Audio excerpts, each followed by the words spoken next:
The prophet Jeremiah lived during the later part of the 7th century and the first part of the 6th century before Christ.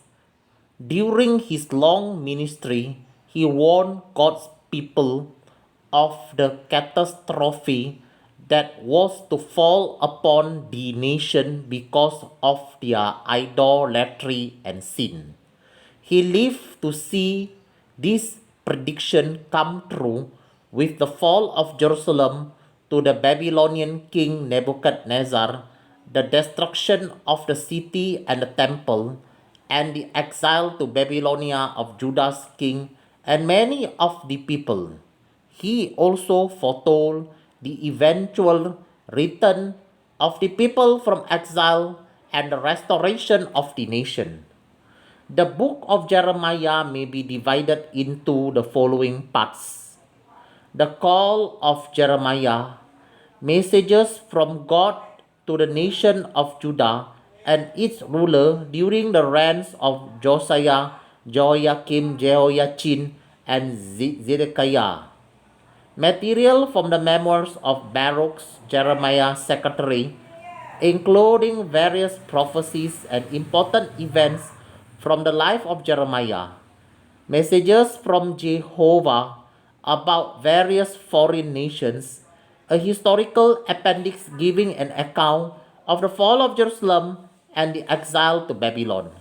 Jeremiah was a sensitive person who deeply loved his people and who hated to have to pronounce judgment upon them. In many passages, he spoke with deep emotion about the things he suffered because God had called him to be a prophet. The word of Jehovah was like fire in his heart. He could not keep it back. Some of the greatest words in the book point beyond Jeremiah's own troubled time to the day when there would be a new covenant, one that God's people would keep without a teacher to remind them, because it would be written on their hearts. Babishe duwakta Yirmaya ईसा पूर्वी 7वीं शताब्दी के उत्तरार्ध और ईसा पूर्वी 36 शताब्दी के पूर्वार्ध में हुआ था। अपने इस लंबे सेवा काल के दौरान उसने परमेश्वर के प्रजा को महाविपत्ति पड़ने की बार बार चेतावनी दी, जो उस जाति के मूर्ति पूजा के कार्यों और पापों के कारण आने वाली थी।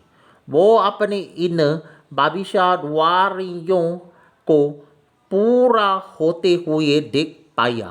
बेबीलोन के राजा नबूकदनेस्सर द्वारा यरूशलेम की पराजय, नगर एवं मंदिर का सत्यानाश होना और यहूदा के राजा तथा बहुत से अन्य लोगों का बेबीलोन की बंधुआई में चले जाना। उसने पहले से यह भी बता दिया था कि अंत में लोग बंधुआई से वापस लौटेंगे और देश पुनः बसाया जाएगा। यिर्मयाह की पुस्तक को निम्नलिखित भागों में बांटा जा सकता है। यिर्मयाह का बुलाया जाना। योशिया, यहोयाकीम, यहोयाकीन और सिदकिय्याह राजाओं के शासन काल में यहूदा देश और उसके शासकों को परमेश्वर की ओर से दिए गए संदेश। यिर्मयाह के मुंशी बारूक के विचार, जिसमें यिर्मयाह की कई भविष्यवाणियां और उसके जीवन की कई महत्वपूर्ण घटनाएं सम्मिलित हैं। विभिन्न विदेशी राज्यों से संबंधित परमेश्वर के संदेश, एक ऐतिहासिक परिस्थिति जिसमें यरूशलेम के पतन और बेबीलोन की बंधुआई में जाने का विवरण मिलती है। यिर्मयाह एक भावुक व्यक्ति था जो अपने लोगों के बेहद प्यार करता था और उनके विरुद्ध दंड की घोषणा करने की विवशता से वो नफरत करता था।